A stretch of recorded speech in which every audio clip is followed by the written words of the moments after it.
بسم الله الرحمن الرحیم د لمونځ متعلق دا سلسله شروع وا په نن نشست کې د سجده متعلق څو خبره د توس مخ کې بیانو کله چې سجده ته ځي بیا په ګونډه لګاول نه د مخه سار او سینه د ځمکې طرف ته ماټیټوي بلکې چې کله اول ګونډه پنځکه ولګوي په انا بعد سار او سینه چې کی مدو د ځمکې طرف ته ټیټوي بهتره طریقه دا دو چې اول توس پنځکه باندې ګونډه ولګوي بیا په انا بعد لوسینه ولګوي په انا بعد پیزا ولګوي په انا بعد ټنډه ولګوي دا د لمونځ بهترینه طریقه دو چې کله سجده ته ځي اولو سار او سینه د نه ټیټوي بلکې سیده ګونډه ولګوي او چې کله لوسینه په ځکه باندې لګوي په یخ ټیم کې تو سینه او سار د ځکه طرف ته ټیټوي په دا کې مقتدیون ته تکلیف نوي او سنت طریقه ده دادو کچیرته یو کس داس وی چې اغه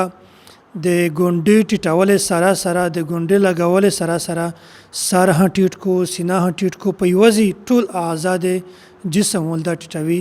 بیا په دغه صورت کې چرته چې مقتدی ویلور د یخ ته دغه تکلیف رسیږي نو دغه متعلق د سنن ابي داود کې حضرت وائل بن حجر رضی الله تعالی عنہ دا روایت ته فرمایي چې مو نبی عليه الصلاه والسلام ولید اذا سجد وضع ركبتيه قبل يديه چې کله وه د سجدا کړله او پلوسینه لګاول نه د مخته نبی عليه الصلاه والسلام ګونډه پنځکه لګولې واذا نهض رفع يديه قبل ركبتيه او چې کله د سجدې نه چګده به اول نبی عليه الصلاه والسلام لوسینر چګول بیا وی ګونډه رچګولې دا بهترینه طریقه ده چې اول سجده ته ځي اول پنځکه ګونډه لګوي په انا بعد لوس لګوي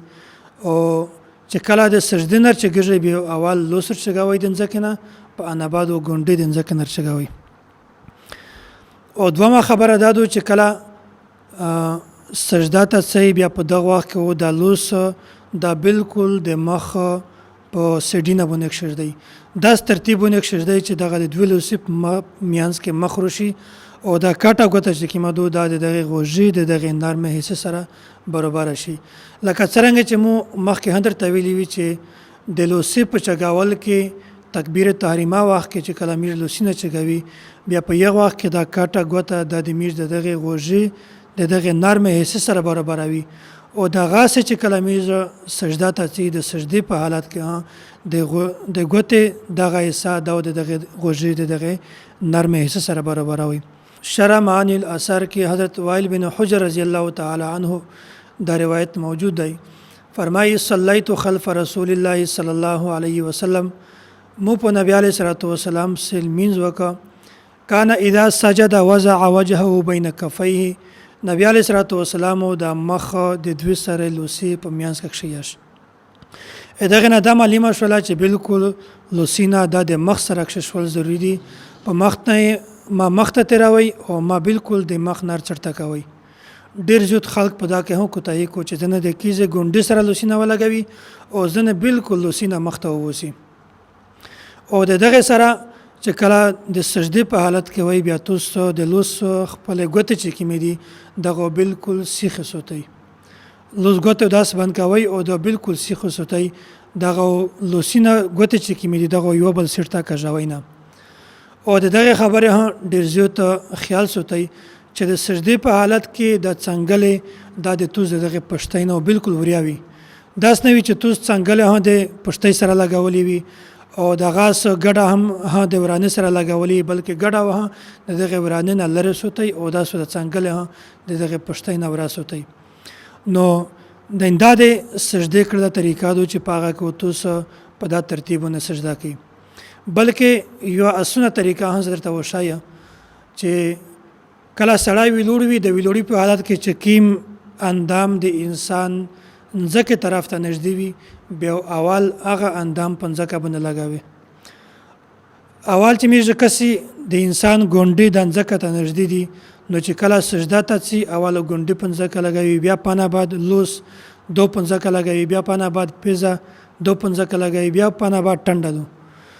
او چې کله د سجدې نه چګیږي بیا بالکل دغه میج مخالف کی اواله میج ټنډه دي سجدې د زینر چګوي بیا پیزا بیا لوسینا او بیا داس ګونډې نو دغه شای ډیر زیات اهتمام کوي ډیر زیات خال د معمولی غفلت ته وجنه پیرال منځ ثواب کې د دې کمیر سي او داسې د رکوع په حالت کې هم درته وشوي چې پاکه نفلی منځ کې تسبیحات زیاتای هم ویلای شي او دغه سه د سجدي په حالت کې هم توس په فرض نه علاوه په نفلی نه کې د داو هم ویلای شي یو داود سبوح قدوس رب الملائکه والروح کچاته دا یو دی دا داو هم په د سجدي په حالت کې ویلای شي او بل داود سبحان ذل جبروت والملکوت والکبریاء والعظمه والعظمه د زوا په زبر سره هم ویلای شي د زوا په سکون سره هم ویلای شي او کچاته دا یو دی دا هم ویلای شي کایو د نوی بار بار چې دغه ویډیو ژغوي ان شاء الله تاسو دغه هم یو شي او دغه سره دا اللهم اغفر لي ذنبي كله اے الله د مو ټول ګناهونه معاف کا دقه وجله د مو وړي کې ګناهونه معاف کا د مو غټ ګناهونه معاف کا واوله واخره د مو اول تر شوی ګناهونه معاف کا د مو اخري ګناهونه معاف کا وعلانيته وسره او د مو ظاهرا چې کوم ګناه دی دا هم معاف کا او د مو باطنا پټ چې کوم ګناه دی دا هم معاف کا نو په نفلی المنځ کې د سبحان رب الاعلى سره سره دغه داوه تو اهتمام کوي الله پاک د میشتو ستاسو صحیح منځ کړل توفیق ورنصیب